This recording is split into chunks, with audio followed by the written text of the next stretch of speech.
तो पुण्यात्मा हम यहाँ आकर के काल के जाल में हम फंस गए, और अंत समय में हमने यहाँ से जब चलना होगा, आपके ऊपर एक रैम होगा यूं भी कि बुढ़ापा कंपलसरी और आवश्यक है इस भक्ति के लिए।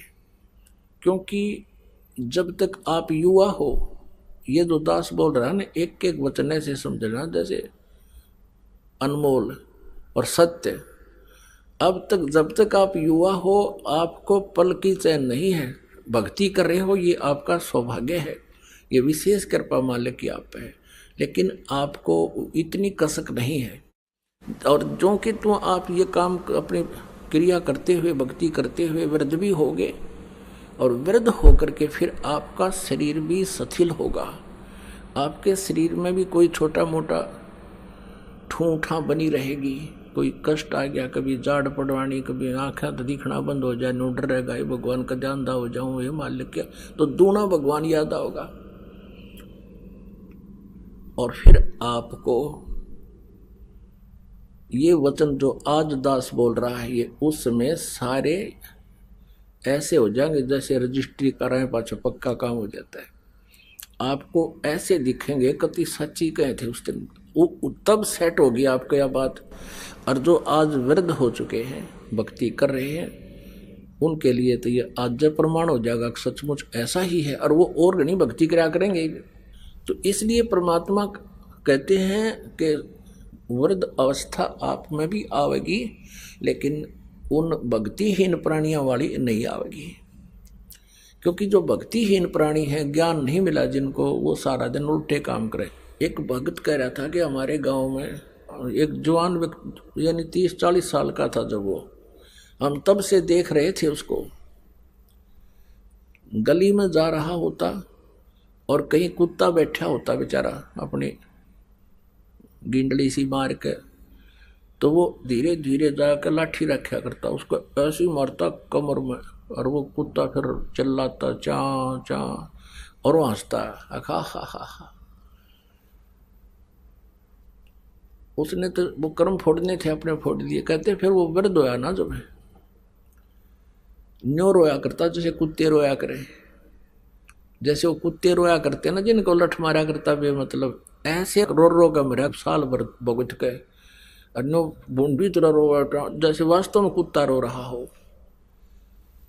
तो पुण्यात्माओं परमात्मा कहते हैं, मन तू पावेगा अपना किया रे, भोगेगा अपना किया रे। मन तू पावेगा अपना किया रे, भोगेगा अपना किया रे।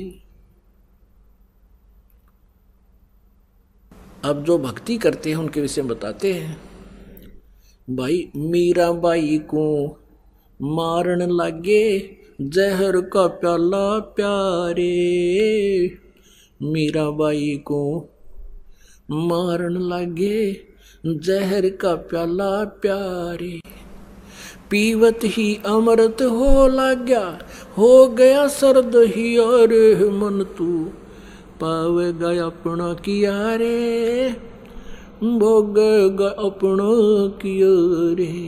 मन तू पावेगा अपना किया रे, भोगेगा अपना किया रे। 33 करोड़ यज्ञ में आए, 88 सारे, 33 करोड़ यज्ञ में आए, 88 सारे। 12 कोट वेद के वक्ता, वहाँ सुपच का शंख बजा रे, मन तू पावेगा अपना किया रे, भोगेगा अपना किया रे। मन तू पावेगा अपना किया रे, भोगेगा अपना किया रे। प्रहलाद पैज परवान करी है, धर नरसिंह अवतारे। प्रहलाद पैज परवान करी है, धर नरसिंह अवतारे। अब परमात्मा हमें ये याद दिलाना चाहते हैं कि भाई जो भक्ति करोगे, आपके ऊपर कोई आपत्ति आवेगी तो भगवान ऐसे मदद करेगा। जैसे मीराबाई को मारने के लिए उसको विष का प्याला उसके देवर ने पिला दिया और वो पीगी मालिक को याद करके, वो मरी नहीं। और कुछ हम देखते हैं किसी को इंजेक्शन लगा दिया, इंजेक्शन रिएक्शन हो गया और उसकी मृत्यु होगी। ये जो धन धन सतगुरु सच्चा सौदा सिरसा वालों का जो परम धनी था, वहाँ का जो प्रवर्तक है वो राधा स्वामी पंथ से निकला हुआ था और उसका नाम श्री खेमामल जी, उसको बलोचिस्तानी शाह मस्ताना कहा करते, शाह मस्ताना जी।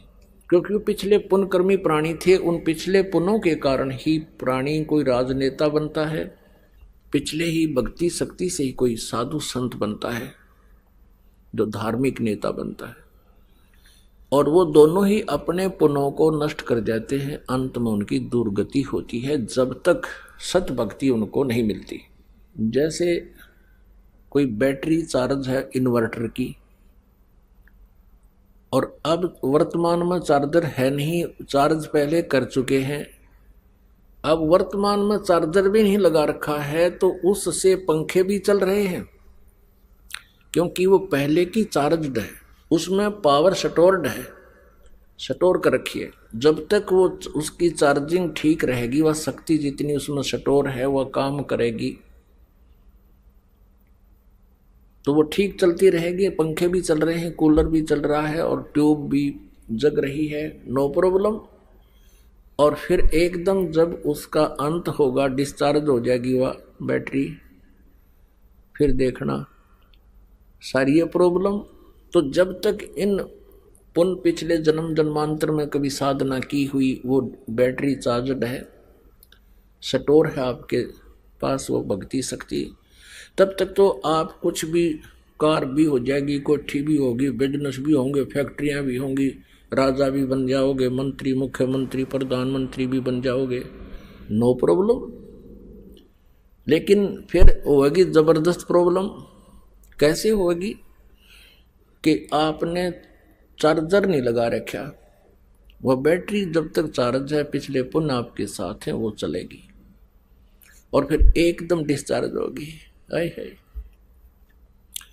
एक उदाहरण है कि अपने देश के राष्ट्रपति श्री ज्ञानी जैल सिंह जी, अब उनका जीवन देखो कितना अच्छा रहा। पहले पंजाब के मुख्यमंत्री बने, फिर और भी कोई मंत्री पद पर सेंटर में रहे, फिर वो राष्ट्रपति बन गए।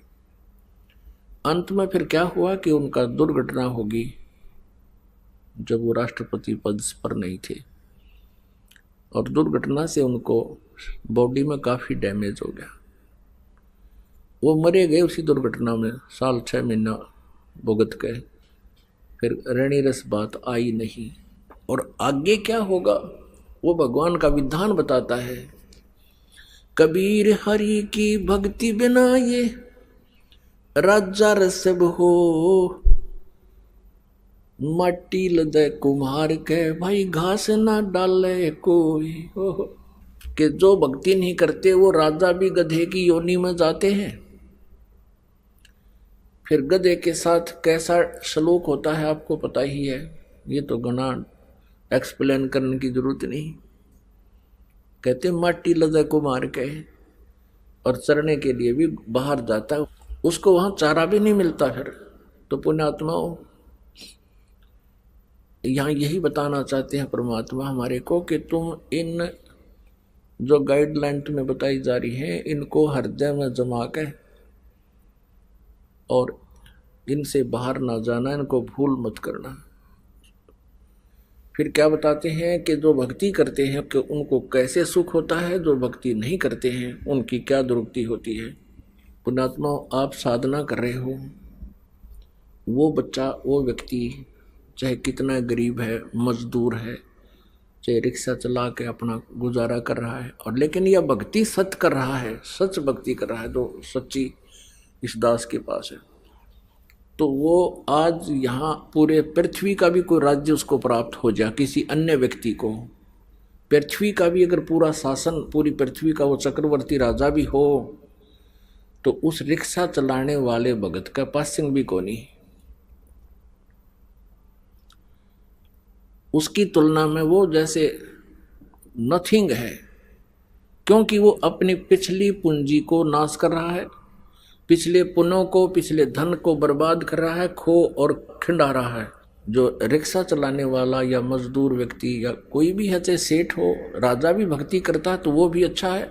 भक्ति करने वाले का तुलना नहीं कर रहा ये दास जो भक्ति ना करता, क्योंकि राजा से तुलना इसलिए की जाती है कि उसको तो हम सक्षम मानते हैं, समर्थ मानते हैं, सबसे बड़ा मानते हैं, और इसलिए उससे तुलना की जाती है कि अन्य की तो फिर स्थिति खत्म हो जाती है। जब राजा भी ना भक्ति करने वाला राजा और भक्ति करने वाले मजदूर से भी बुरा है, यूजलेस है उसका जीवन। ये तत्व ज्ञान की बातें हैं, उसी को समझ में आएंगी जो परमात्मा के इस ज्ञान को ग्रहण करता है।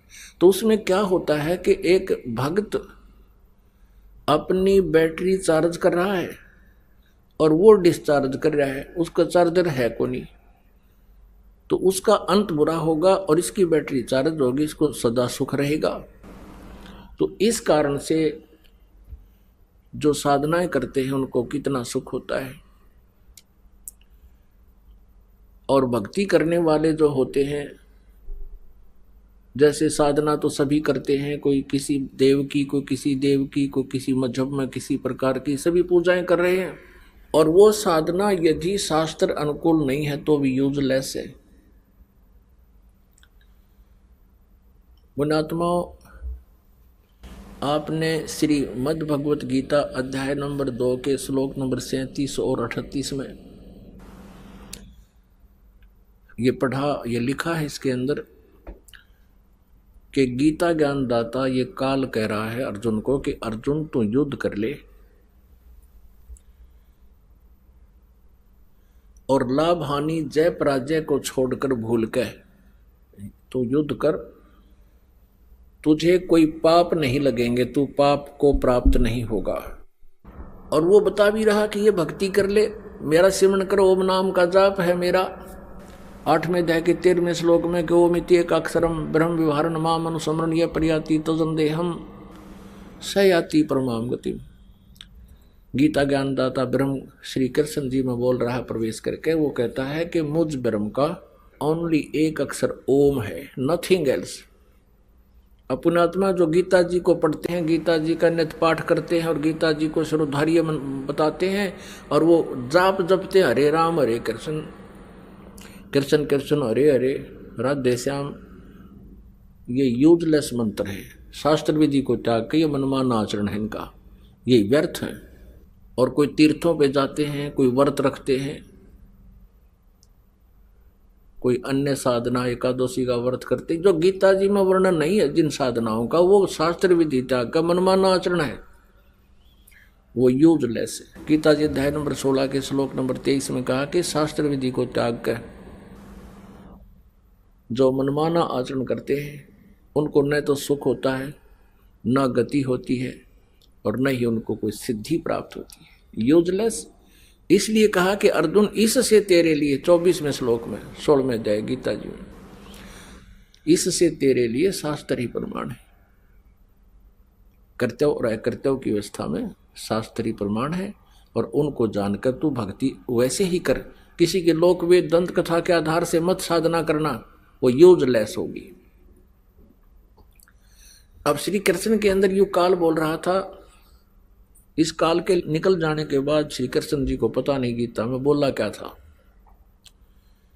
अब आप श्री कृष्ण जी के इतिहास में देखिएगा, शिव पुराण में लिखा है कि एक बार श्री कृष्ण जी ने पुत्र प्राप्ति के लिए घोर तप किया। ये तप गीता में लिखा कहीं, तो इसे भी सिद्ध होता है गीता जी का ज्ञान नहीं था श्री कृष्ण जी को। तो ऐसे ही ये काल ने गीता वाला ज्ञान दिया, 2 प्रकार से दिया है। एक तो ये कहता है गीता ज्ञान दाता कि ये तो मेरा मत है,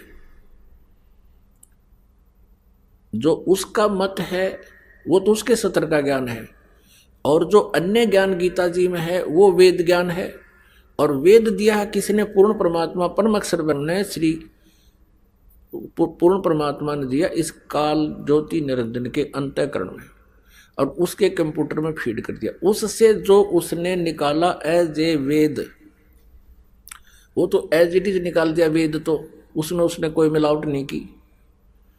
अब वेदों का ज्ञान उसने भी समझा। आगे फिर गीता में ज्ञान जो है उसने युद्ध कराने के लिए कहा, उसमें वेद ज्ञान तो भक्ति का बता दिया और अपना मत बता दिया यहाँ उलझाने और युद्ध कराने के लिए। तो उसने कहा कि तू दूसरे अध्याय के 37वें श्लोक में 38 में कि तू युद्ध कर ले लाभ हानि की को छोड़ के, तो पाप को प्राप्त नहीं होगा। और युद्ध में मारा गया तो स्वर्ग में जाएगा, और जीत गया तो पृथ्वी का राज भोगेगा, तेरे दोनों हाथों में लड्डू। पुण्यात्माओं सर्वविदित है, जिन्होंने इतिहास पढ़े हैं, ये अपने ग्रंथ पढ़े हैं, महाभारत पढ़ा है, जब युधिष्ठिर जी गद्दी पर बैठा दिए गए, महाभारत का युद्ध हो चुका था, कौरवों का नाश हो गया, वो हार गए, पांडव विजयी हुए, युधिष्ठिर गद्दी पर बैठा दिया। और युधिष्ठिर जी को बहुत भयंकर सपने आने लग गए। श्री कृष्ण जी पांडवों के धार्मिक गुरु थे, आध्यात्मिक गुरु थे। श्री कृष्ण जी के पास गए, उनसे कारण पूछा कि गुरुदेव भगवान, भाई को ऐसे ऐसे स्वप्न आ रहे हैं, इसका कारण क्या है? कई दिन हो गए इसने कुछ आहार नहीं किया, डरा डरा सा रहता है, भयंकर सा शकल हो गई है। श्री कृष्ण जी ने बताया कि तुमने जो महाभारत में बंधु घात किए हैं, वो पाप करे हैं, वो पाप तुम्हें दुखदायी हो रहे हैं। अपने आत्मा विचार करना। अब अर्जुन को करंट सा लगा एकदम कि भगवान गीता ज्ञान दे था, जब तक यूं था तू युद्ध कर ले, तुझे पाप नहीं लगेंगे, तू तो नियमित मात्र है, मैंने सारे मार रखे, तू ना लड़ेगा तो भी मार दूंगा।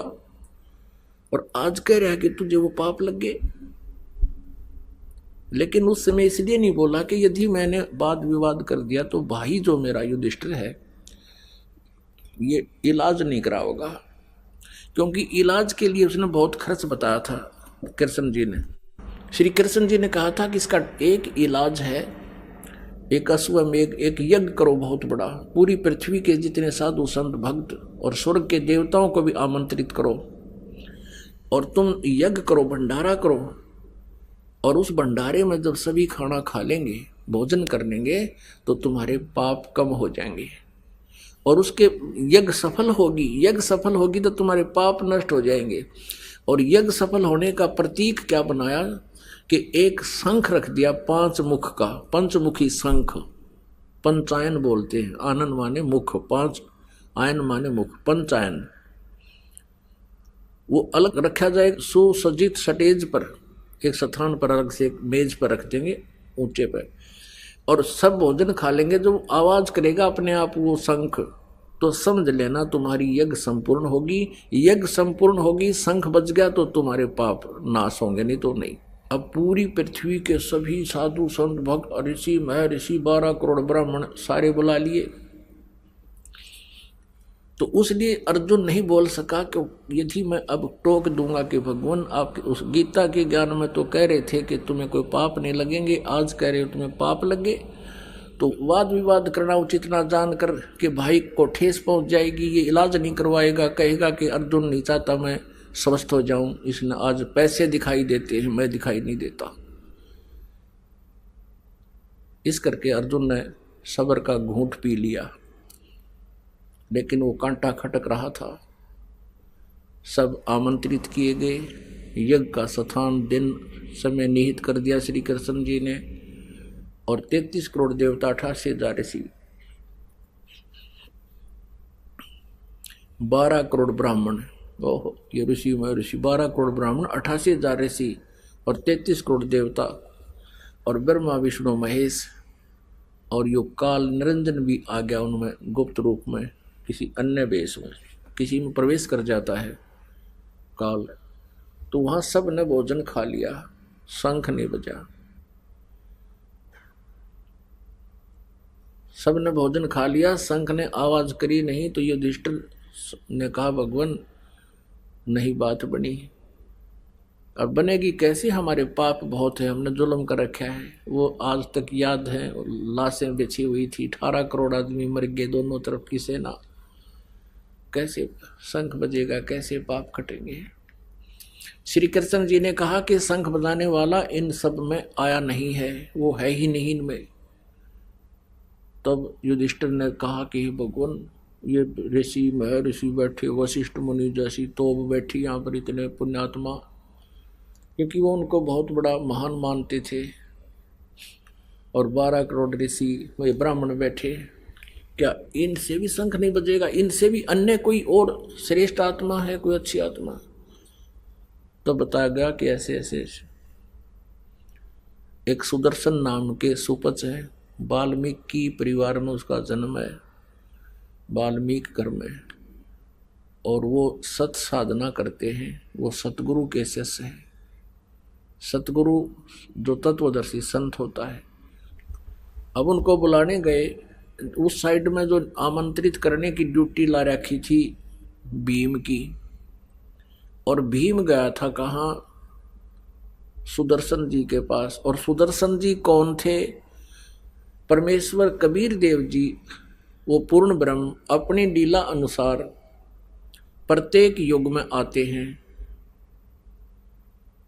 और एक ऐसा जीवन जीते हैं। उस समय परमात्मा करुणा में नाम से आए हुए थे, जैसे कलयुग में वो कबीर नाम से आए हुए थे, तो द्वापर में वो करुणा में नाम से आए हुए थे। स्वयं भी एक वाल्मीकि के घर पर वो सहश्री राय थे, बालक रूप धारण किया था, एक वाल्मीकि की दंपति उनको उठा ले गए थे और वो वाल्मीकि नाम से प्रसिद्ध हो गए थे।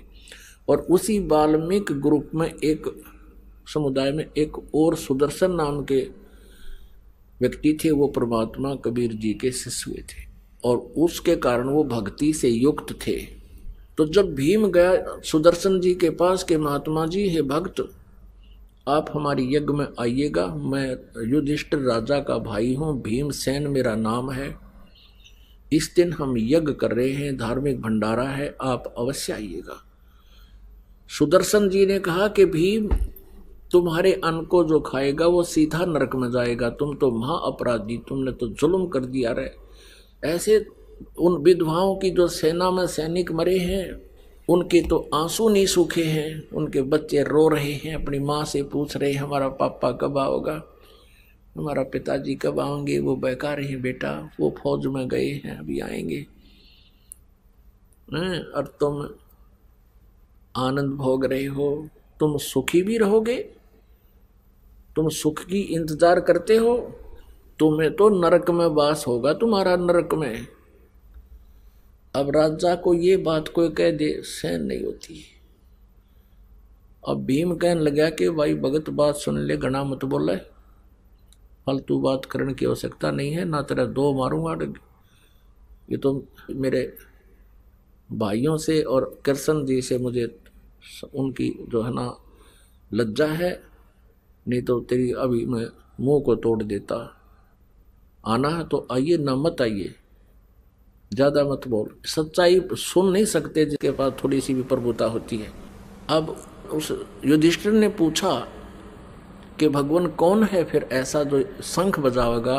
श्री कृष्ण जी ने बताया कि ऐसे काशी के अंदर, दिल्ली के इस साइड में एक सुदर्शन नाम का है सुपच, वाल्मीकि घर में जन्म है। वो नहीं आमंत्रित किया तुमने, वो भक्त था। युधिष्ठिर ने कहा कि भीमसेन की सेवा लगा रखी थी, उधर न्योता देने की, निमंत्रण देने की, इनविटेशन यानी उधर न्योता देने वो ही गया था, उसको बुलाया। भीमसेन से पूछा कृष्ण जी ने कि आप उधर गए थे, एक सुदर्शन नाम के महात्मा भगत हैं, उनको आपने निमंत्रण दिया कि नहीं? निमंत्रण दिया तो वो आए, किस कारण से नहीं? अब भीम ने कहा भगवान, न्योता तो मैं दे दिया था उसको, पर वो तो घना कुबोल आदमी है, वो तो बूढ़ा बोला है। श्री कृष्ण जी ने कहा भाई तूने हमें तो बताना चाहिए था जी, ऐसी समस्या आ गई, हम कोई बनाते उसका कारण, ढूंढते। क्या बोला उसने कि ऐसे ऐसे बोला? क्या कहा?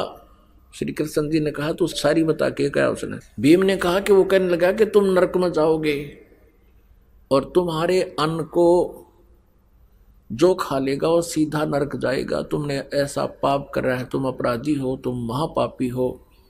और सुदर्शन जी ने कहा था यदि मुझे तुम्हें अपने यज्ञ में ले चलना है तो मुझे ऐसी यज्ञ 100 यज्ञों का पुण्य मुझे संकल्प कर मुझे दे दे, तब मैं तुम्हारे उस पाप के अन्न को खाऊंगा।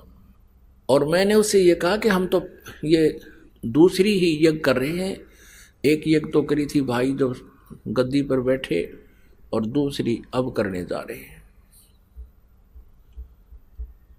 अब युधिष्ठिर तो पहले मना करे था उस गद्दी पर नहीं बैठूं मैं, वो भी ऐसे ही कह रहा था, लेकिन श्री कृष्ण ने उसको एक छोटा सा यज्ञ करवा के बैठा दिया। तो कहने लगा हम कहाँ से लाएं आपको 100 यज्ञ का फल दें। ऊपर से फिर उसने ऐसा गलत कह दिया।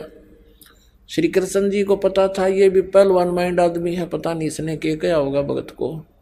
श्री कृष्ण जी ने कहा फिर आपके बोले सच्ची बताइए। अब भीमसेन कहने लगे कि मैंने उससे कहा कि ज़्यादा ना बोले, तेरे मुंह न तोड़ दूंगा, आना हो तो आइए, ना बेशक मत आइए, मुझे श्री कृष्ण और भाई युधिष्ठिर का डर है, नहीं तुझे अभी कर देता तेरा काम। तब श्री कृष्ण जी कहने लगे भले आदमी कभी दिमाग भी प्रयोग करा कर अपना, हंगा नहीं चला करता सब जगह। तुझे वो वाल्मीकि दिखाई देता है, उस वाल्मीकि के एक बाल के समान भी ये तीनों लोक नहीं है। तूने हमें बताना चाहिए था, और संत को ऐसे अपशब्द कहने का दूना पापी हो गया तू। और हमारे साथ चल, उसके चरण छू, माथा टेक, अक्षमा याचना करना लायक, तन तो और काम बिगाड़ दिया। रथ तैयार किया, 500 पांडु छठे कृष्ण भगवान वहाँ पहुँच गए। 1 योजन यानी 1 योजन होता 12 किलोमीटर दूर, 1 योजन दूर रथ रोक दिया और 6 के 6 पैदल चल पड़े। रथ पीछे पीछे घोड़े आ रहे हैं। उधर से क्या हुआ कि सुदर्शन ने अपने गुरुदेव करुणामय जी से यानी कबीर जी से कहा कि भगवान ऐसे ऐसे युधिष्ठिर का भाई आया था भीमसेन, और वो कोई यज्ञ करे हैं भगवान, और मैंने उनको मना कर दिया वहां जाने के लिए।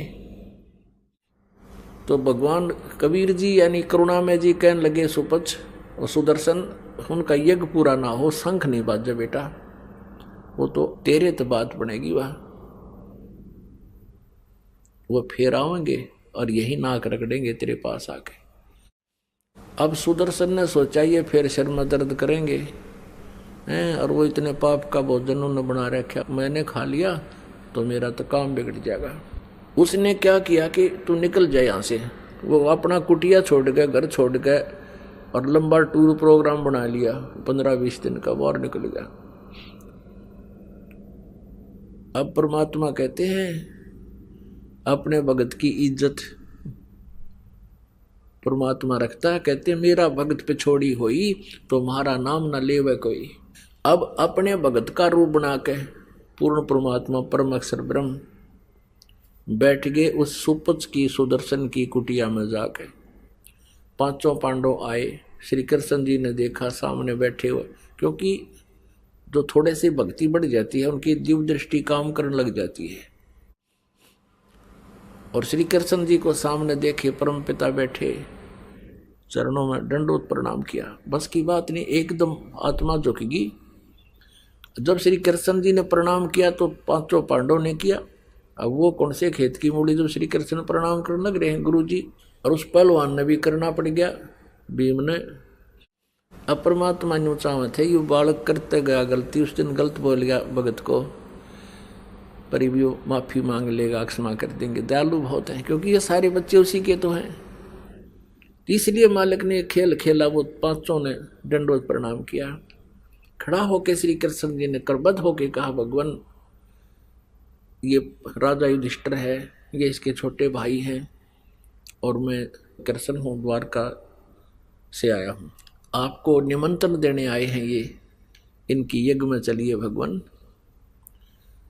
तो परमात्मा ने कहा कि मैंने इस भगत से कहा था उस दिन मेरे वो कंडीशन पूरी करो। क्या कहा था कि 100 यज्ञ का फल मुझे दो, तब यज्ञ में चलूं। तब श्री कृष्ण जी ने कहा कि हे प्रभु, आपकी वाणी है, संत मिलन को चालिए तजमाया अभिमान, और जो जो कदम आगे रखे ओहे यज्ञ समान। पुण्यात्मा, ये आपके लिए है ये फार्मूला। यदि आप सत्संग में आते हो, चाहे कोई कितना धनी है, चाहे कितनी उच्च पोस्ट का व्यक्ति है, भगवान के दरबार में भिखारी बन के आवे, या अभिमान नहीं रहना चाहिए। तब परमात्मा कहते हैं, जब ऐसी स्थिति में ऐसे भाव से आप घर से चलते हो, और यहाँ तक जितने कदम आपके बनते हैं, एक कदम 100 अश्वमेघ यज्ञ के तुल्य पुण्यदायक होता है। अब देख लो, परमात्मा की वाणी गलत नहीं हो सकती, 100 की 100 सच्ची है। संत मिलन को चलियो तजमाया अभिमान, और जो जो कदम आगे रखे ओहे यज्ञ समान। एक कदम इधर रखोगे ना, सच्चे भाव से, विनम्र भाव से, अपने दास बनकर, अधीन बनकर, जैसे कोई रोगी हो भयंकर, जिस व्यक्ति को उस नगर के डॉक्टर सलाह देते हैं कि आप जाइए पीजीआई या ऑल इंडिया इंस्टीट्यूट दिल्ली में या कोई और अच्छे हॉस्पिटल में अपनी जांच कराइए और वहाँ इलाज कराइए, हमसे नहीं हो रहा, तो उसकी गीगी बन जाती है उस व्यक्ति की। अक ना जाने क्या रिपोर्ट आवेगी, ना जाने है भगवान कैसी बीमारी पावेगी। तो उस समय वो कितना उच्च पद पर हो और चाहे कितना धनी हो, उसनो धन दिखाई नहीं देता, अपनी जान दिखाई देती है। फिर वो जाता है हॉस्पिटल में, डॉक्टर कहता है लेट जाइए, वो ना सोचता तू राजा है प्रजा है क्या है, तू सेठ है, जब लेट जाता है ऐसे करके। वो कहता जाओ वहाँ जांच करा के आओ दूसरी, वो वहीं ले चल पड़ता अपनी लेकर चिट्ठी को। तो इस प्रकार यहाँ जब आप आते हो, यहाँ किसी प्रकार का नखरा आप में ना हो, कोई चाहे बड़ी पोस्ट वाला हो, चाहे कोई गरीब हो, चाहे पैसे वाला हो, यहाँ तो दास बनकर आओ। तो इस भाव से आप दर्शन के लिए आते हो दास के, तो वो आपको एक कदम भी 100 यज्ञ के तुल्य पुण्य देता है। संत मिलन को चालियो तजमाया अभिमानी, जो जो कदम आगे रखे है यज्ञ समान।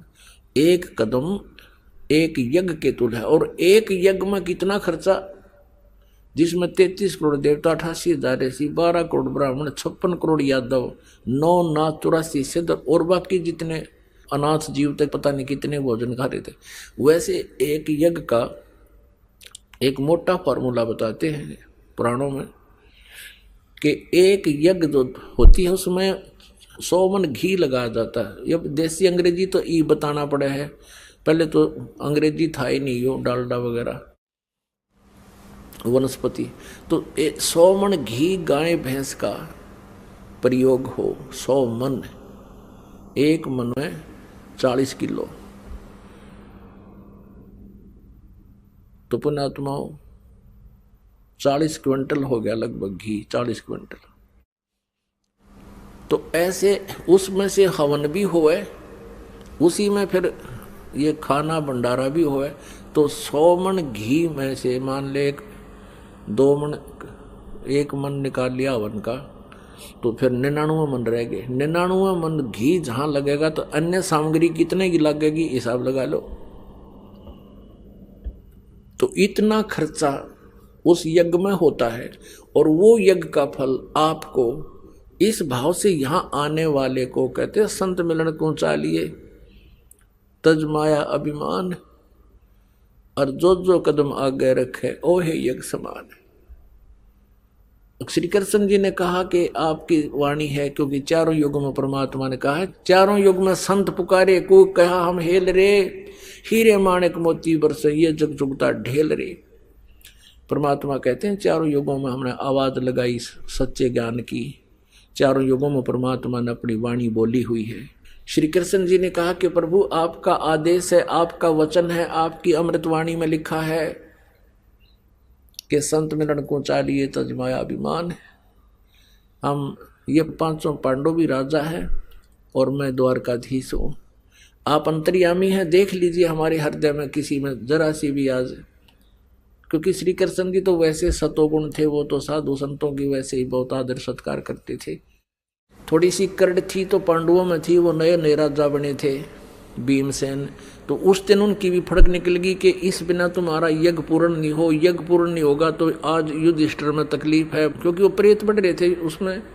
और उनको बता दिया गया था कि युधिष्ठिर के बाद ये फिर दूसरे नंबर के में आओगी, फिर तीसरे के में आओगी, तुम सारे नो मरोगे। उधर से उनका कोई विकल्प नहीं नजर आ रहा था, वहां पर सब जगह उनकी लोग हंसाई हुए थी कि इनका यज्ञ पूर्ण ना होया। तो उन्होंने करबत होकर कहा, परवरदिगार हमारे यज्ञ में चलिए दाता। और भीमसेन से कहा माफी मांग, नागरगढ़ महापुरुष के सामने भीमसेन ने भी करबद्ध होकर कहा, प्रभु क्षमा कर दो, मेरी कही सुनी माफ करो, अनजानपने में मूर्खता में मैंने बहुत कुछ बोल दिया आपको।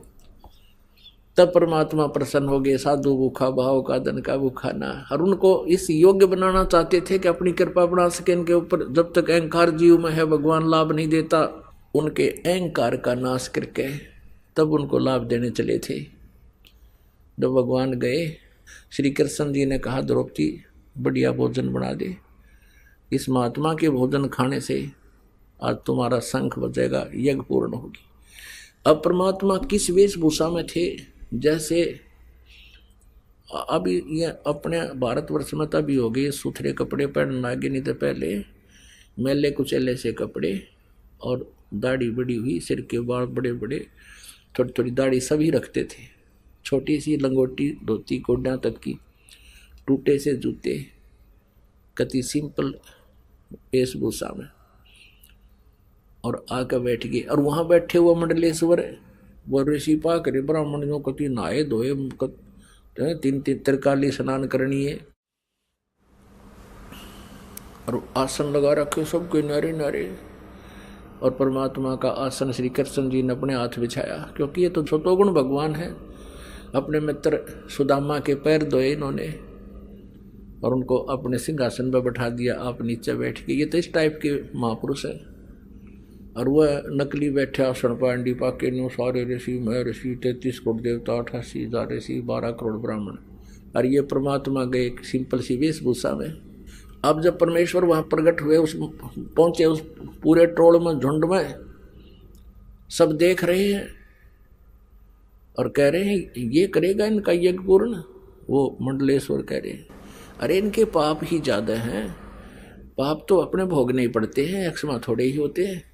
उनकी वह थ्योरी इतनी थी। तब श्री कृष्ण जी ने कहा द्रौपदी भोजन बना, और ये महात्मा भोजन खाओगा तुम्हारा शंख इससे बचेगा।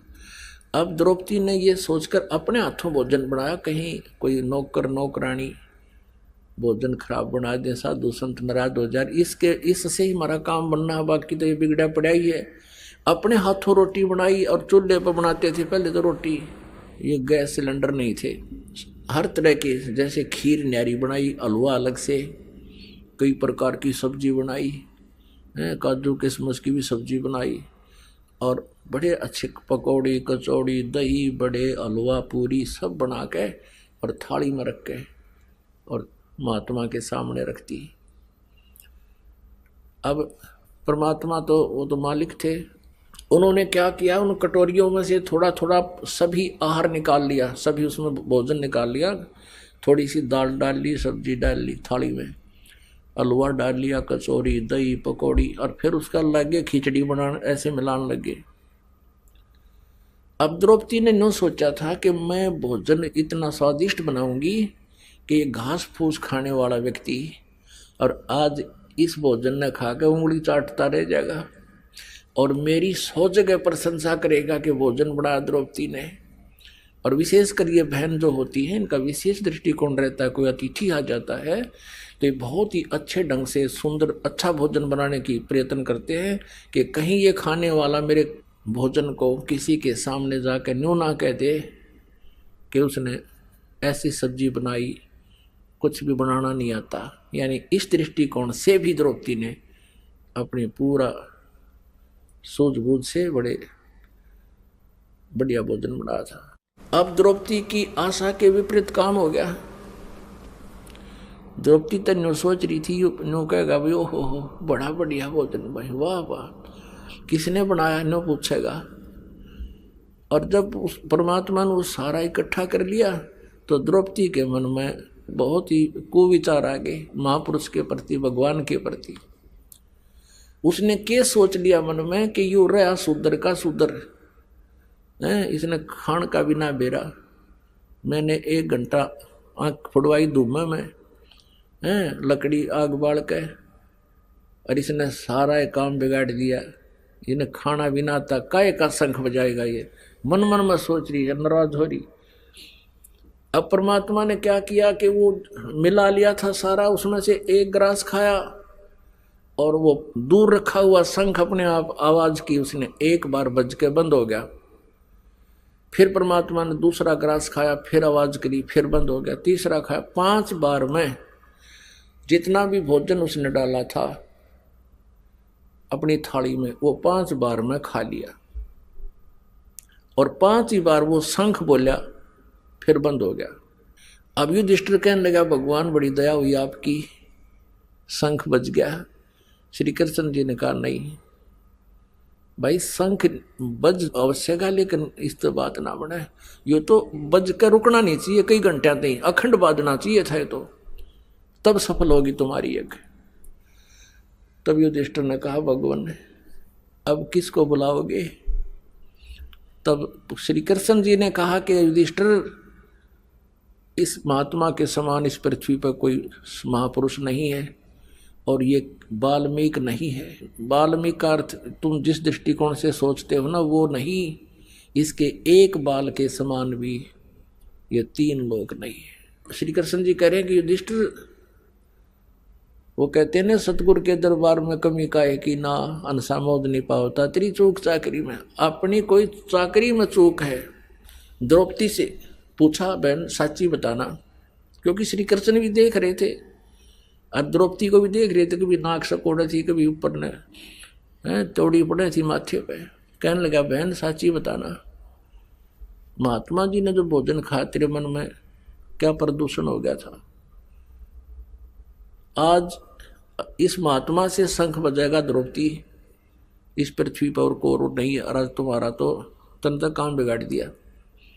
तब द्रौपदी ने कहा कि भगवान सचमुच मेरे अंदर बहुत दोष आ गया था कि मैंने ये अपने 1 घंटे तक तो आंख फुड़वाई धूमे में, फूं फां करके आग बाड़ी और नारे नारे भोजन बनाए।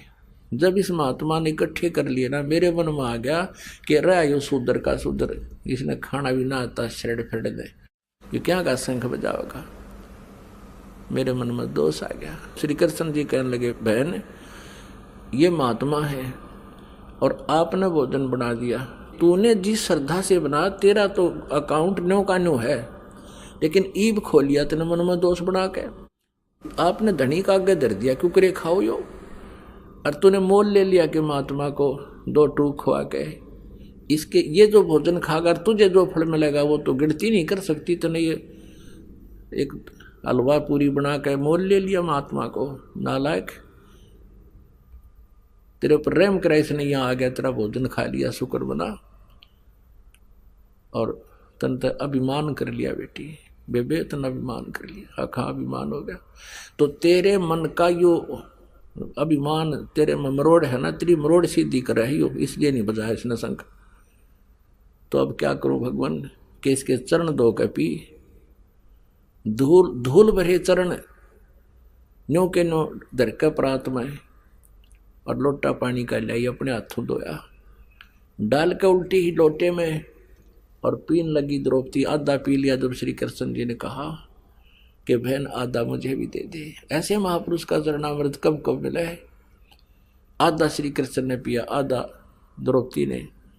तब परमात्मा ने आशीर्वाद दिया और वो शंख अखंड बजा, काफी देर तक बजता रहा। उसके बजने से फिर क्या हुआ, पूरी पृथ्वी पर बाहर आ गई, वसंत जैसा मौसम हो गया। फूलदार पौधे थे, फूलों से लदपद हो गए, फलदार जो पेड़ थे वो फलों से लदपद हो गए। पूरी पृथ्वी को मालिक ने कुछ समय के लिए बहुत ही अच्छी तरह मनोहर दृश्य बना दिया, और तब उनका यज्ञ संपन्न हुआ। तो पुण्यात्माओं क्या बताते हैं, 33 करोड़ यज्ञ में आए, सहस 88 सारे। 33 करोड़ यज्ञ में आए, सहस 88 सारे। 12 कोटि वेद के वक्ता, वहां सुपच का शंख बजारे। बन तू पावेगा अपना किया रे, भोगेगा अपना किया रे। अब युधिष्ठिर और कृष्ण और वो तो राजा थे, वो तो अपनी बैटरी डिस्चार्ज कर रहे थे, और वो गरीब एक वाल्मीकि घर में जन्मा सुपच, वो बैटरी चार्ज कर रहा था उन राजाओं से। और वो जो शास्त्र भी जीता का मनमाना हठ योग करके जो सिद्धियां प्राप्त बैठे थे ऋषि महर्षि मंडलेश्वर, और देवता भी अपनी भक्ति करके देवता बन गए, वो भी डिस्चार्ज कर रहे अपनी बैटरी को।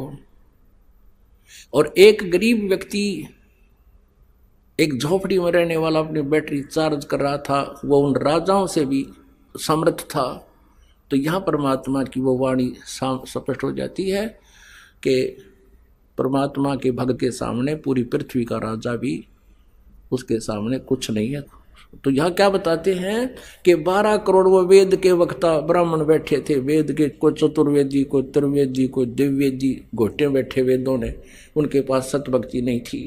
सत भक्ति ना करने वाला भी अपना जीवन व्यर्थ कर रहा है, और सत भक्ति साधना नहीं करता जो राजा भी बना हुआ है, उससे वो संसारिक दृष्टि से रंक वो उनसे असंख्य गुना अच्छा है। परमात्मा कहते हैं, कबीर सब जग निर्धना, धनवंता ना कोए, धनवंता सोए जानियो, जिस पर राम नाम धन होए। बोलो सतगुरुदेव।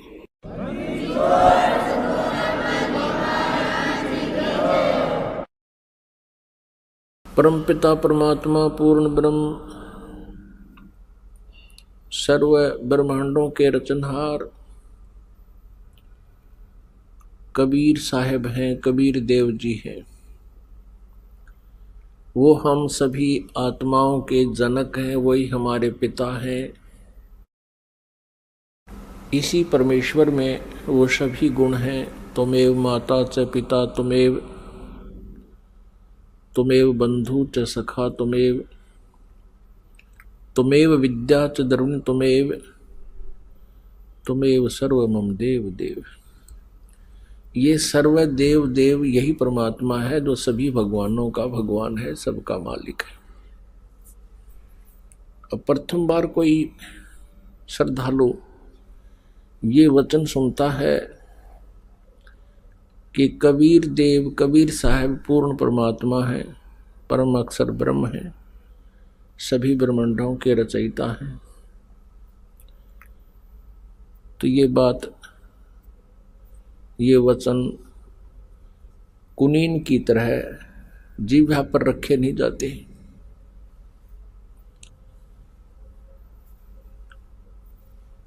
क्योंकि हमने जो ज्ञान सुना हुआ है वो लोक वेद सुन रखे हैं।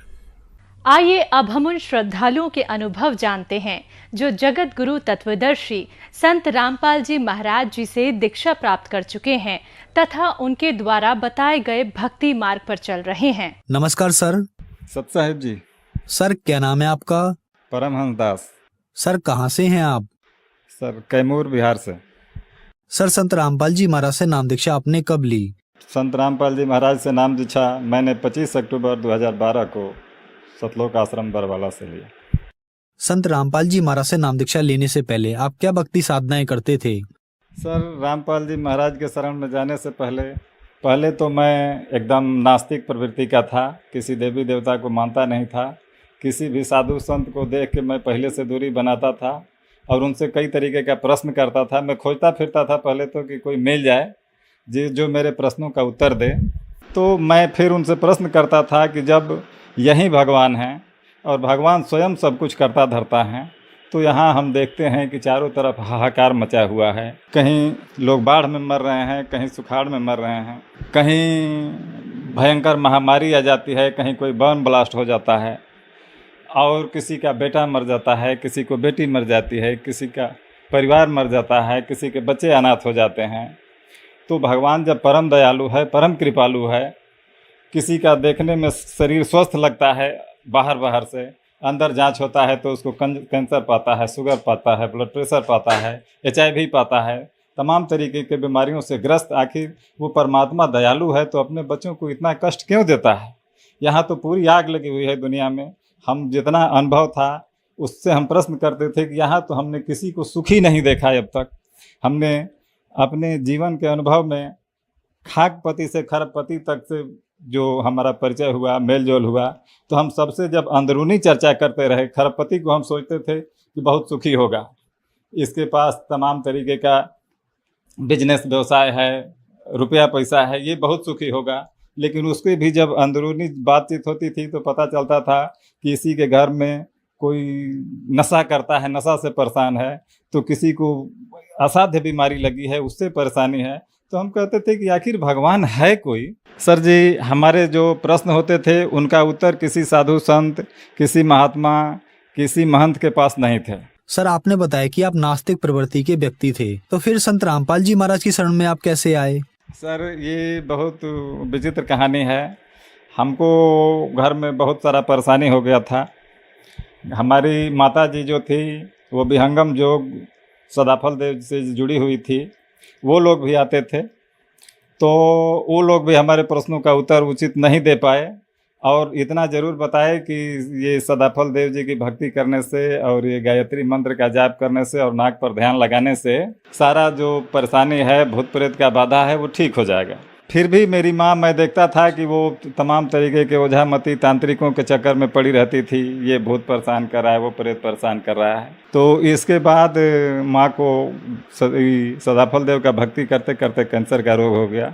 कैंसर का इलाज तो सर जी आप जानते हैं कितना महंगा होता है।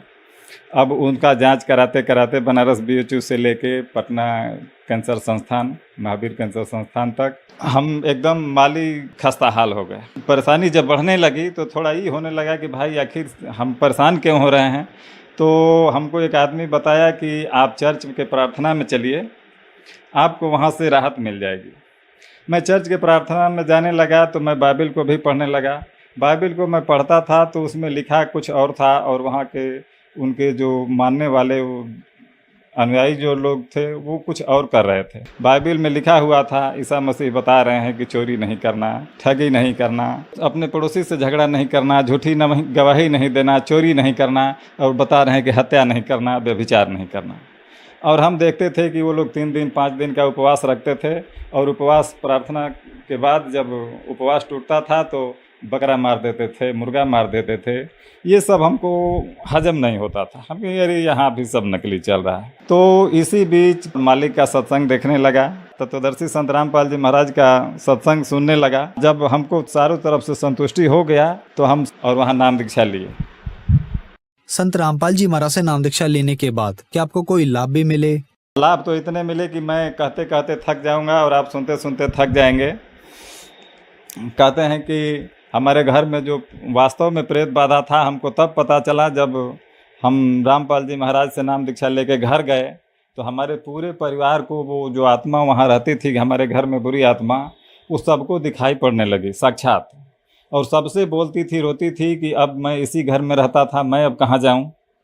सर जी आप विश्वास नहीं करेंगे, लेकिन ये आँखों देखी बात है। अब चारों तरफ हम कहें कि अब तो हमारे घर में गुरुजी आ गए, अब तो तुम आ नहीं सकते। तो अब चारों तरफ से उसको रास्ता नहीं मिला तो छत के रास्ते कूद के आया। तो हम देखते हैं कि गुरुजी, हम दौड़े दौड़े गए, नीचे से हम दौड़े दौड़े गए कि अरे तो आ गया। तो गए तो देखे कि गुरुजी लाठी से उसको पीट रहे हैं और खूब चिल्ला रहा है, और छत के रास्ते कूद के भागा। वो प्रेत, वो जो बुरी आत्मा थी वो चिल्ला रही थी और कूद के फिर छत के रास्ते से ही भाग गया।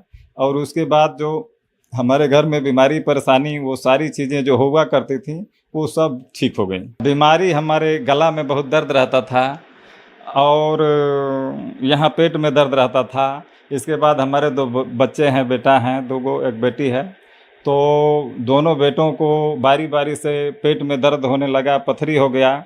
और उससे पहले जो ओझामती से लोग हमारी भगतमती दिखाई थी तो बोले थे कि आपके घर में बहुत खराब आत्मा रहती है और वो बारी बारी से सबको मार डालेगी। आप लोग को ये घर छोड़ना पड़ेगा। तो हम लोग जब परम संत रामपाल जी महाराज के शरण में गए, जब उनके द्वारा बताई हुई भक्ति साधना करने लगे तो परमात्मा की दया से सबकी बीमारी ठीक हो गई। सर सबसे पहले तो मुझे लाभ मिला कि मैं नशा बहुत करता था, शराब भी पी लेता था और गुटखा तो बहुत खाता था सर। एक दिन में एक पैकेट का खा जाता था, एक पैकेट में 70 गुटखा आता था। मैं एक दिन में 24 घंटा में 70 गुटखा खा जाता था, जिसके वजह से मेरे गला में जब रात को सोता था तो दर्द होता था और उस दर्द से मैं एकदम घबरा जाता था कि मैं तो हो सकता है कैंसर हो गया, गुटखा खाने से कैंसर होता है, कैंसर हो गया, मैं मर ही जाऊंगा। तो उस समय एकदम शपथ लेता था कि अगले सुबह से तो मैं इसको हाथ नहीं लगाऊंगा। और जब सुबह होता था तो उस बात को मैं भूल जाता था और डर के मारे डॉक्टर से फिर जांच कराने नहीं जाता था कि कहीं वास्तव में कैंसर निकल गया तो मेरी माँ कैंसर से मर गई तो मैं भी अब तो चिंता में मर जाऊंगा और इतना पैसा कहाँ से आएगा कि इतना दवा कराऊंगा। तो वो भी मालिक की दया से सब कुछ ठीक हो गया। उससे पहले मेरा शरीर बहुत क्रीस था, आँख धंसे हुए थे, गाल पिचके हुए थे, मैं 2 रोटी से ज़्यादा नहीं खा पाता था। परम संत रामपाल जी महाराज के दया से इस दास का पूरा शरीर का कायाकल्प ही हो गया है। आज मैं जो आपके सामने खड़ा हूँ उन्हीं की कृपा से खड़ा हूँ। सर तमाम तरीके के परेशानी बीमारी से हमारी आर्थिक स्थिति पूरी तरीके से ख़राब हो गई थी। ऐसी स्थिति थी हमारी कि किसी से अगर उधार पैसा ले लिया 10-20 हज़ार रुपया और अगर वो मांग रहा है तो किसी से ले कहीं देना होता था। हमारे पास इतना पैसे नहीं होते थे कि हम अपने पैसे से उसको दे दें। कई जगह से कई लाखों रुपए कर्ज से मैं डूब गया था और यही सोचता था कि अब ये कर्जा हमसे पूरा हो पाएगा कि नहीं हो पाएगा इस जीवन में। लेकिन परम संत रामपाल जी महाराज के शरण में जाने के बाद मेरी एक छोटी सी दुकान है और दुकान से और ऐसे भी आप सर जी विश्वास नहीं करेंगे, हमारे घर में ऐसे भगतमती खोलती थी, बक्सा खोलती थी, अटैची खोलती थी, कोई दूसरा सामान खोजती होती थी, उसमें रखे रखे गड्डी के रुपये मिलते थे। पूर्ण परमात्मा रामपाल जी महाराज की दया से हमारी स्थिति धीरे धीरे ऐसी ठीक हुई कि जो मैं कर्जदार था, आज के डेट में जिनको हमारे अड़ोस पड़ोस में सर पता कर दीजिए, जिसको ज़रूरत होता है वो 1 लाख 2 लाख रुपए का वो सबसे पहले हमारे दरवाजे पर आता है। परम संत रामपाल जी महाराज की कृपा से हमारी बेटी की शादी जो है वो बिना 1 रुपये के लेन देन के, दहेज रहित, बिना बैंड बाजे, बिना किसी दिखावे के अच्छे घर में शादी हो गई।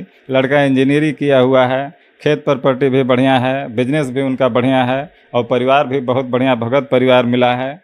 हमारी बेटी आज बहुत खुशहाल है, ये मालिक की दया से संभव हुआ है। सर संत रामपाल जी महाराज से नाम दीक्षा लेने के बाद आपको बहुत सारे लाभ मिले, तो जो दर्शक आज आपको टीवी पर देख रहे हैं और वो भी संत रामपाल जी महाराज से नाम दीक्षा लेना चाहते हैं तो कैसे ले सकते हैं? सर जी आज के डेट में बहुत सारे टीवी चैनलों पर रामपाल जी महाराज के सत्संग आते हैं। उनके नीचे एक पीली पट्टी चलती रहती है जिन पे बहुत कई सारे नंबर लिखे होते हैं। उन नंबरों पर फ़ोन करके और अपने नज़दीकी नामदान सेंटर का पता करके नाम दीक्षा ले सकते हैं। धन्यवाद जी। सबसे है।